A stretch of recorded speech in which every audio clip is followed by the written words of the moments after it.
Olá, prazer muito grande estar aqui com todos vocês. Meu nome é Eider Pinto, sou médico sanitarista, fui do Movimento Estudantil de Medicina, fiz faculdade de Medicina em Recife, pude trabalhar como médico de família no Sistema Único de Saúde, na periferia de Aracaju.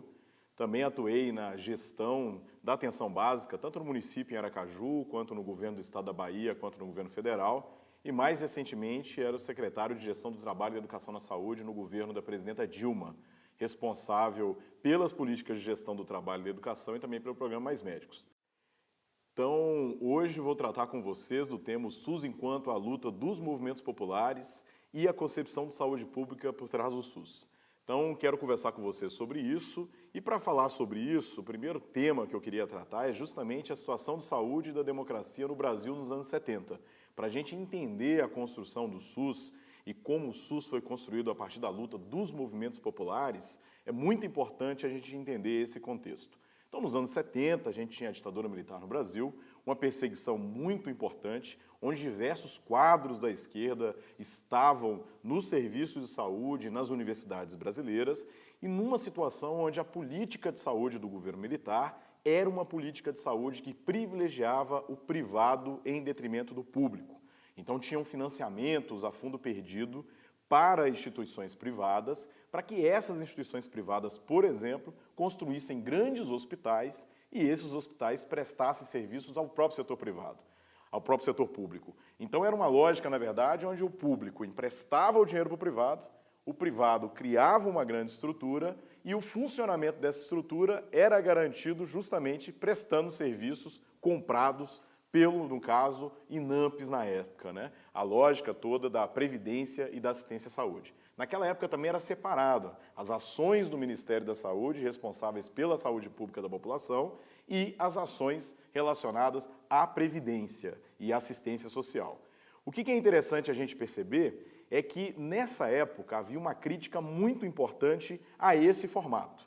Diversos professores, diversos alunos desenvolviam projetos de extensão na periferia das cidades, nas pequenas cidades, nas áreas rurais e uma construção importante do movimento popular no dia a dia. Qual é a situação que essas pessoas identificavam ao pensar e colocar como tema a saúde da população, né? Aí é interessante a gente compreender uma luta que começou a crescer muito ainda nos anos 70, como pauta dos movimentos populares, que é a frase saúde e democracia, que ela foi uma frase que foi caracterizar o movimento sanitário ali nos anos 70. De um lado, todos vocês sabem, né, a gente tinha uma efervescência dos movimentos sociais, das lutas populares nos anos 70.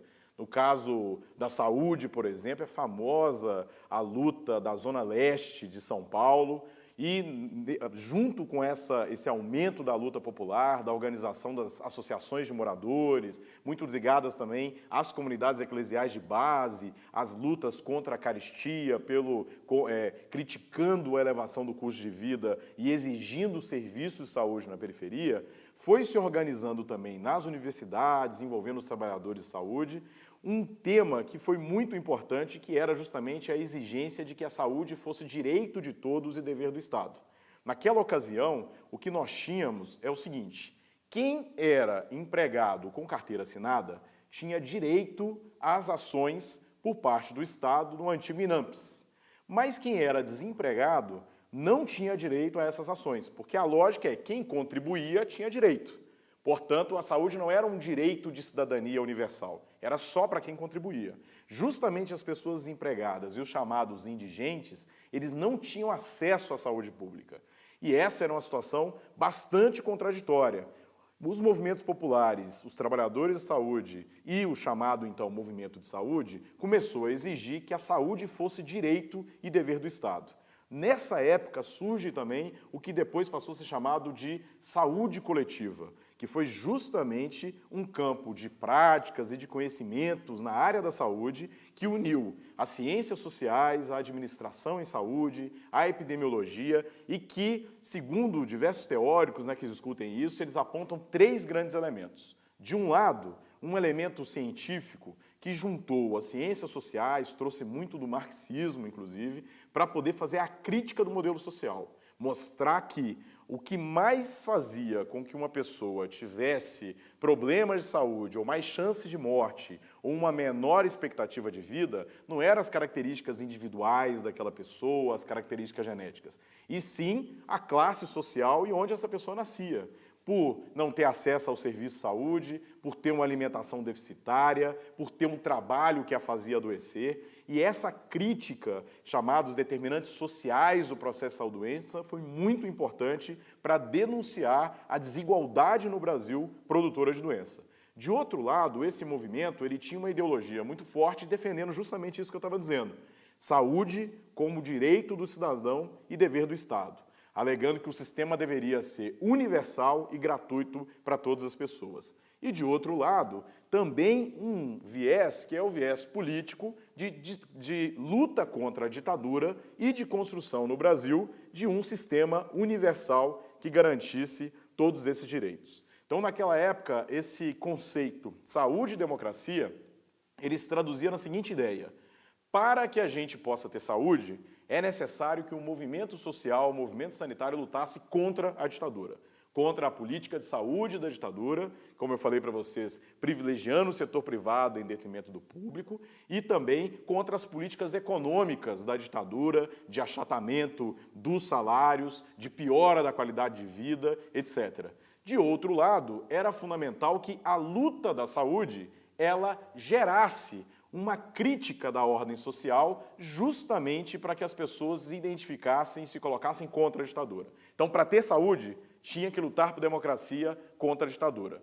E um jeito de lutar contra a ditadura era dialogar com muito trabalho de educação popular em saúde, mostrando para as pessoas o quanto era desigual não só a estrutura social brasileira, mas a maneira como o Brasil, naquele momento, organizava a atenção à saúde das pessoas e também as relações de emprego e etc. No mundo e no Brasil, nos anos 80, o que passou a acontecer que foi logo no ano da Constituição de 88. O que é interessante a gente perceber é que teve uma crise de financiamento na saúde no mundo inteiro. A saúde com custos cada vez mais crescentes. Porque tem uma coisa que é legal a gente entender, é o seguinte: até os anos 80, até o final dos 70 e início dos 80, como é que era o jeito hegemônico de se realizar lucros na área da saúde? A lógica era a lógica do quanto mais doença, mais haveria lucros. Então, o que é a ideia? Um sujeito está doente, então você faz um diagnóstico, pede vários exames, ele precisa ir em vários profissionais de saúde, vários especialistas. Além de fazer os exames, ele vai para o hospital, se interna. Quanto mais exames diagnósticos, quanto mais procedimentos, quanto mais profissionais atender essa pessoa, mais você vai gerar relações de compra e de troca. Então, essa é a lógica do complexo médico industrial. Mais exames, mais medicamentos, mais procedimentos e mais atos profissionais. Isso foi fazendo com que os custos da saúde no mundo inteiro crescessem bastante. Isso tanto em países eminentemente privados, né, com o sistema privado, como, por exemplo, Estados Unidos, mas também nos países europeus, do estado de bem-estar social, onde os gastos em saúde eram assumidos pelo governo. Isso gerou uma crise no financiamento da saúde e que também produziu duas soluções diferentes. Nos países onde a saúde era direito, começou a ter um fortalecimento da atenção básica à saúde, entendendo que perto da casa das pessoas era importante que você tivesse uma atenção que ela resolvesse 8 em cada 10 problemas, para que o sistema tivesse mais racionalidade, mais humanidade e conseguisse atender as pessoas evitando que, por exemplo, uma diabetes que poderia ser controlada, ela virasse um problema como um infarto, como um derrame cerebral, como uma cegueira, um pé diabético, etc. De outro lado, em especial nos países onde os sistemas eram privados, começou a desenvolver os planos de saúde. Eles se desenvolveram, foram se fortalecendo cada vez mais, porque a lógica de lucratividade do plano de saúde é diferente daquela que eu falei para vocês do complexo médico industrial. Aonde no complexo médico industrial o mais interessante é você fazer vários exames, vários medicamentos, internar vários profissionais para atender uma pessoa, na lógica do plano de saúde, como você paga antes, seja a pessoa ou seja a empresa, a lógica é quanto menos a pessoa adoecer, maior a lucratividade do plano. Isso é importante para entender algumas tensões que começaram a acontecer nesse cenário nos anos 80. Além disso, nos anos 80, a gente sabe, né, que teve toda a crise da dívida, a dificuldade de financiamento das políticas estatais, uma crise econômica muito importante no Brasil e que, com todo esse contexto econômico e social, a gente passou por um processo importante no período chamado de democratização, com fortalecimento dos movimentos sociais, dos sindicatos. No Brasil, a redemocratização com o ressurgimento dos partidos políticos, para além dos 2 partidos da ditadura militar, e também, portanto, o movimento sanitário, que em 1986 levou à famosa 8ª Conferência Nacional de Saúde, um espaço importante de participação popular e de representação direta dos movimentos sociais para tentar formular a política de saúde. Na época já era o governo Sarney, muito fragilizado, deu um espaço, abriu uma brecha para uma atuação importante no movimento social. A 8ª Conferência Nacional de Saúde, então, ela afirmou princípios fundamentais do que na Constituição de 88 veio a ser justamente o Sistema Único de Saúde. Nessa época, na década de 80, estava tendo movimentos contraditórios. De um lado, aqui na América Latina, por exemplo, Colômbia, Argentina e Chile estavam tendo reformas regressivas, onde a população estava perdendo direitos, os sistemas estavam sendo privatizados. De outro lado, países que na década de 80 também estavam saindo de ditaduras, dar 2 exemplos, né? Espanha e Portugal, mas países que estavam passando por algumas mudanças importantes como Itália, foram países que ampliaram os direitos da população. No Brasil, se baseou muito na década de 80 no sistema inglês, no sistema italiano e no sistema cubano para poder pensar o Sistema Único de Saúde. Tem uma concepção em especial que é interessante, depois nos nossos textos, né, eu vou até indicar também essa leitura, que é um pensador que ele não era um pensador de direita, de esquerda, ele era um pensador que estava ali próximo, embora não fosse propriamente um social-democrata lá na Inglaterra, mas o Marshall, mas ele trazia uma concepção muito interessante que, mesmo defendendo uma sociedade capitalista, no caso lá na Inglaterra, ele argumentava que o mínimo que o Estado deveria assumir era a proteção de riscos individuais que a população passava. Então ele argumentava que era necessário proteger a infância e garantir a educação, que era necessário cuidar dos idosos, portanto a previdência, que era fundamental o Estado cuidar da pessoa quando ela ficava desempregada e fora do mercado de trabalho, a ideia toda do seguro-desemprego, e era fundamental proteger a pessoa quando ela adoecia, porque ao adoecer, essa pessoa poderia perder o emprego, gastar todas as suas reservas, e uma coisa que é muito comum no mundo, nos países que não têm sistemas universais, e que a Organização Mundial da Saúde chama de catástrofes individuais, que são aquelas pessoas que são trabalhadores, de repente elas têm uma doença e, por precisar pagar pelo serviço de saúde, todas as reservas, todas as posses e patrimônio da família é gasto para poder tentar recuperar a saúde daquela pessoa. Aquela pessoa pode estar viva depois do tratamento, mas o fato é que ela sai dali e muitas vezes, em alguns lugares, essas pessoas viravam desempregados, indigentes nas cidades do próprio hospital onde elas foram se tratar. Então, esse conceito da Inglaterra, em parte, ele foi pego pelo movimento sanitário brasileiro, mas o movimento sanitário brasileiro, além disso, apontava para uma vertente social-democrata e uma vertente eminentemente socialista, pensando na ideia de que a saúde deveria ser direito de todos, dever do Estado, e que, além disso, a saúde no país deveria ser pública e não ter um sistema dual entre público e privado. Mesmo, como eu estou dizendo para vocês, no Reino Unido, que não é um país que abandonou em qualquer momento a perspectiva capitalista, no Reino Unido, o privado só atua onde o Estado não atua. E isso era uma defesa na 8ª Conferência Nacional de Saúde. O SUS foi uma conquista na Constituição de 88, mas uma das grandes derrotas foi justamente essa ideia de que, no Brasil, não ficou a saúde pública responsável por um conjunto de questões e o setor privado só naquela área em que a saúde pública não atuava. O que aconteceu foi que foi permitido à iniciativa privada a atuação também onde a saúde pública atuava, diferente do exemplo que eu estou dando para vocês, que é, por exemplo, do Reino Unido e do Canadá.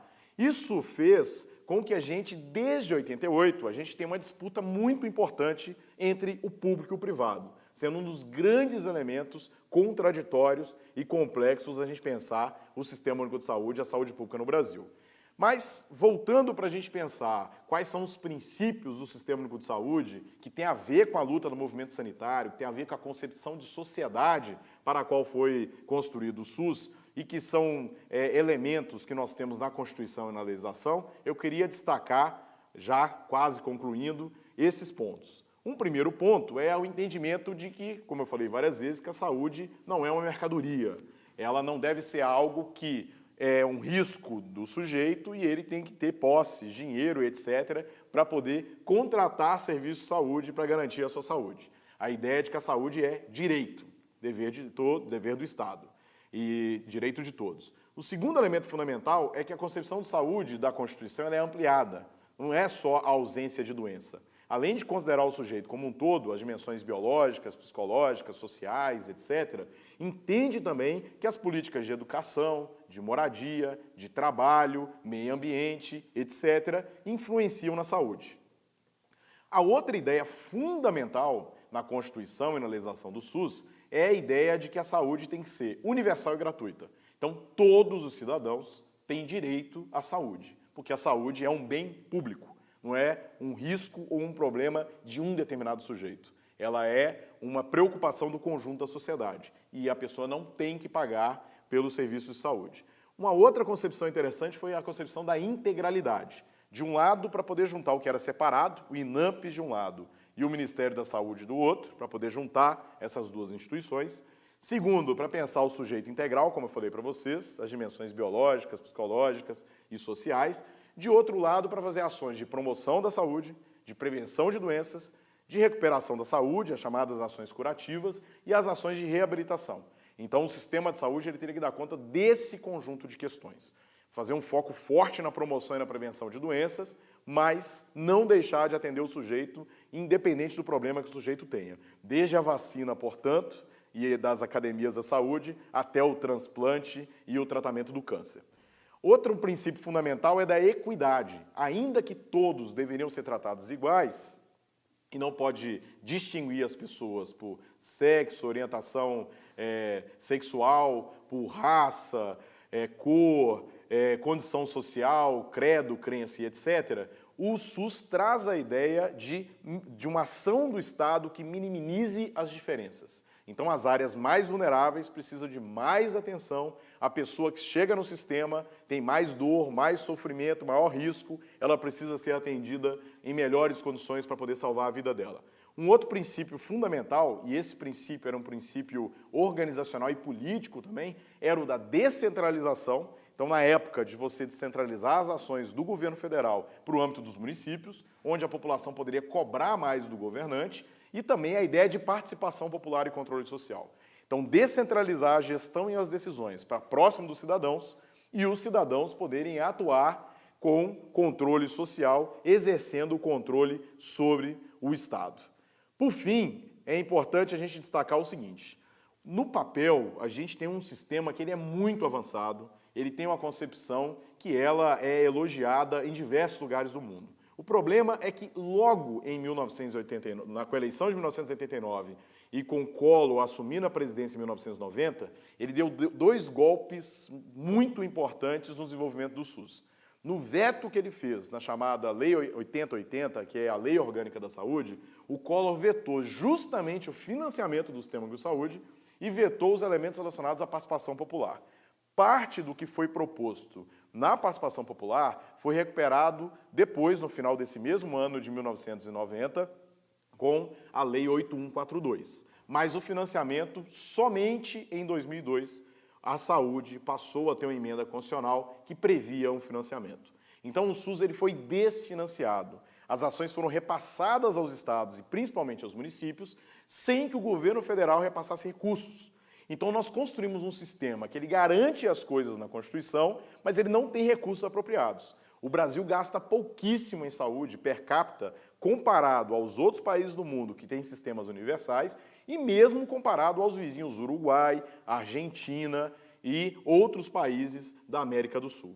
Um segundo elemento fundamental é essa ideia de que no Brasil a gente não constituiu a ideia geral de seguridade social. A gente está vendo o que está acontecendo na Previdência, esse discurso de que a Previdência é deficitária, porque não se olha o que deveria ser os recursos da Previdência na Seguridade Social, e a gente desarticulou essa concepção de Seguridade Social, que também tem muito a ver com aquilo que eu falei um pouco do que foi aquele pacto social, por exemplo, na Inglaterra no pós-guerra, e que foi essa ideia na Constituição de 88. Por fim, aquilo que eu também chamei a atenção, que é esse sistema dual no Brasil entre o público e o privado. De um lado, grande parte dos hospitais e dos serviços são serviços privados, da chamada saúde complementar, que é o privado vendendo o serviço para o público. Para o cidadão é gratuito, é o Estado que está pagando, mas o Estado está tendo que comprar no setor privado.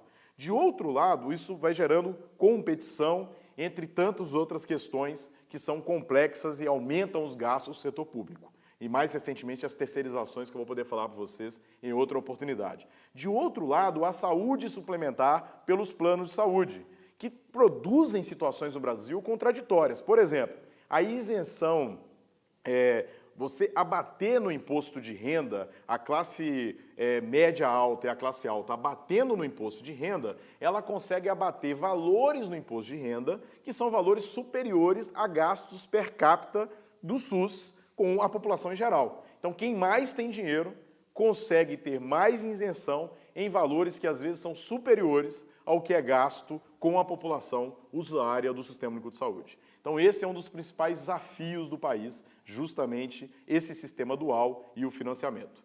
Mas os princípios do SUS são importantes para, em cada lugar, em cada município, em cada serviço de saúde, a gente olhar para esses princípios e a gente fazer a crítica, desde o atendimento que a gente está tendo, universal, integral, de qualidade, etc., até a gente fazer a crítica da gestão municipal, da gestão estadual ou nacional. É isso, vou ficar por aqui. E nós vamos depois, eu vou trazer algumas dessas referências no texto que vai ser recomendado para essa atividade, para a gente poder seguir o diálogo. Foi um prazer muito grande, muito obrigado, pessoal.